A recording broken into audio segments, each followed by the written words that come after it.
కాకినాడ నగరపాలక సంస్థకు సంబంధించి టీడీఆర్ బాండ్ల జారీలో జరిగిన అవినీతిపై భారతీయ జనతా పార్టీ ఆధ్వర్యంలో రాష్ట్ర గవర్నర్కు ఫిర్యాదు చేయడం జరుగుతుందని బీజేపీ జిల్లా అధ్యక్షుడు చిలుకూరి రామ్ కుమార్, కాకినాడ సిటీ కన్వీనర్ గట్టి సత్యనారాయణ, బీజేపీ మేధావుల విభాగం రాష్ట్ర కన్వీనర్ డాక్టర్ ముత్తా నవీన్ తెలిపారు. కాకినాడ జిల్లా బీజేపీ కార్యాలయంలో ఏర్పాటు చేసిన మీడియా సమావేశంలో వారు మాట్లాడుతూ టీడీఆర్ బాండ్లలో 500 కోట్ల అవినీతి జరిగిందని, రాష్ట్రంలో పెద్ద స్కామ్ కాకినాడలో చోటు చేసుకుందని, దీనిపై జిల్లా కలెక్టర్ సమగ్ర విచారణ జరిపి చర్యలు తీసుకోవాలని డిమాండ్ చేశారు. ఈ మీడియా సమావేశంలో బీజేపీ నాయకులు ఎనిమిరెడ్డి మాలకొండయ్య, దువ్వూరి సుబ్రహ్మణ్యం, మాజీ కార్పొరేటర్ సాలిగ్రామ లక్ష్మీప్రసన్న, గంగాధర్ తదితరులు పాల్గొన్నారు. ఇందులో చాలా పెద్ద కుంభకోణం ఉంది. 4-5 రెట్లు విలువ పెంచి మనం ల్యాండ్ ఎక్విజిషన్లో కాంపెన్సేషన్ ఇవ్వడం జరుగుతుంది. దానికి తగ్గ కాంపెన్సేషన్ ఇవ్వడం జరుగుతుంది. కానీ ఇక్కడ ఎన్నో రెట్లు పెంచేసి ఈ టీడీఆర్లు ఇష్యూ చేయడం జరిగింది.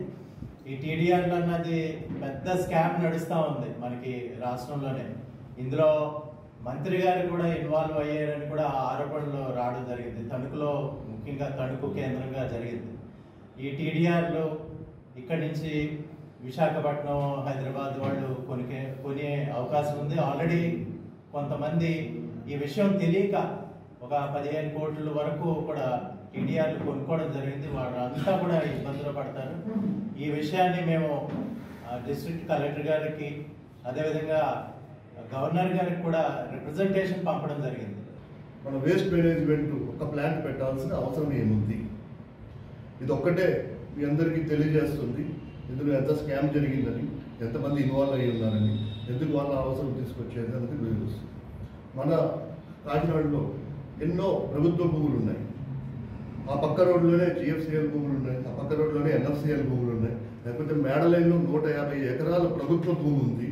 అలాంటివన్నీ కూడా వదిలేసి రాష్ట్రంలో కాదు, హైదరాబాద్లో కూడా లేని రేటు కోకాపేటలో కానీ, ఆ చుట్టుపక్కల గచ్చిబౌలిలో కానీ ఈ మధ్య కాలంలో వాళ్ళు ఆప్షన్లో రాని రేటు ఇక్కడ కాకినాడలో, దుమ్ములపేట ఏరియాలో మన గట్టి సత్యనారాయణ గారు చెప్పారు ఎంత ఉంటుందో.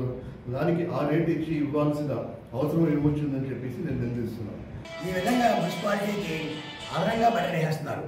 సుమారుగా ఒక 4-5 ఏళ్ళు బడ్జెట్ కూడా యాడ్ చేసుకుని చేసే విధానం ఇది. 500 కోట్లు అంటే మున్సిపాలిటీకి ఎంత ఆలోచించండి. చాలామంది ఎవరో చెప్తే ఉన్నాను నేను. సాంసలు ఉన్నారట టీడీఆర్ ఇస్తే మున్సిపాలిటీ బడ్జెట్ లేదని. చాలా బడ్జెట్ అండి. అదంతా గవర్నమెంట్ మున్సిపాలిటీ వచ్చే డబ్బు. అది ఏ బిల్డింగ్ కట్టుకున్నా కూడా ఖచ్చితంగా అది వెంటనే క్యాష్ అవుతుంది. దాన్ని మొత్తం అరెస్ట్ చేసి అక్కడ అక్కడేమో మన సీఎం గారేమో అటు రాష్ట్ర పోర్ట్ ల్యాండ్స్ కానీ, అలాగే కలెక్టర్ ఆఫీస్లోని ఆందోళన పెడుతున్నారు. ఇలాగేమో ఇక్కడ ఏం చేస్తున్నారు? ఇలా చేసిపోతుంటే మన రాష్ట్రం ఇప్పటికీ ఎలా ఉందో ఆలోచించండి. మన ఎన్నో 4,000 కోట్ల గురించి బాండ్లు తాకి పెట్టేశారట. ఇది మన పరిస్థితి. ఇదే విధంగా రాష్ట్రం కంటిన్యూ అయితే నిజంగా రానున్న రోజుల్లో మనం బాధ్యత భయంగా తయారవుతాం. ఇలాంటి దాన్ని వెంటనే మేమంతా కలిసి కలెక్టర్ గారికి మెమోరాండం కూడా ఇచ్చాం ఆల్రెడీ.